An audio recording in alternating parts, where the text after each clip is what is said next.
folks, this story is about communists, commie-led China, the gangster overlords in the Middle Kingdom, China. About 3 years ago, I posted a video about a Buddhist monk in Tibet who was arrested by the commie gangster authorities. They throw him in a prison cell. But one day they announced, hey!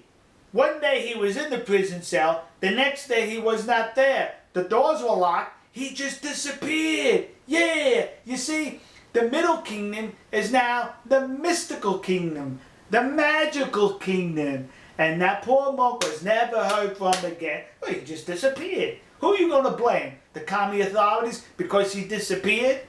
So now let's bring it up 3 years later. A Chinese dissident, Wangyang, in Tiananmen Square.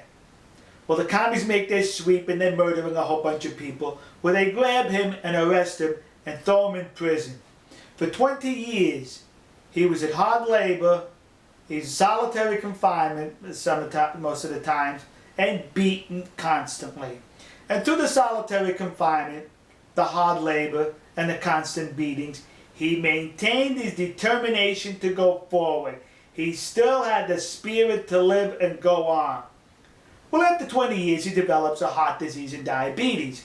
So they throw him out of the prison, and he's released. So for the last year, he's in the hospital. Incidentally, in the hospital room, outside the front door, was a guard to make sure he doesn't engage in any more dissident activities. It wasn't to protect him. Well, on June 6th, they found his body in his room, hanging with bed sheets around his neck. And the commie authorities said, hey, this guy committed suicide. We held an investigation. We looked at the videos outside the room. Nobody suspicious went in and out. He committed suicide. The man had a determination to live. 20 years in prison, hard labor, solitary confinement, beatings.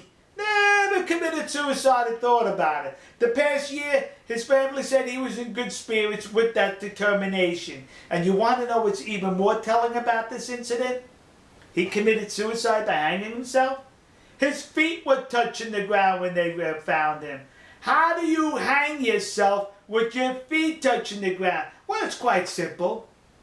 Only in the magical kingdom, when once was the Middle Kingdom. But the commies turned it into a magical kingdom. They find ways to make people disappear. They find ways for people to commit suicide with their feet on the ground. And that's all because of that bankrupt ideology, communism. And you must understand this, folks. The gateway ideology to communism is socialism. Communism is nothing but for people who are gangsters, who are thugs. We are to avoid them at all times, at all costs. All right, folks. We'll see you. God bless you. God bless America. God bless the nation you happen to be in. And God have mercy on the family of Wangyang and all the other people in China who are not affiliated with this commie thug regime. See you, folks.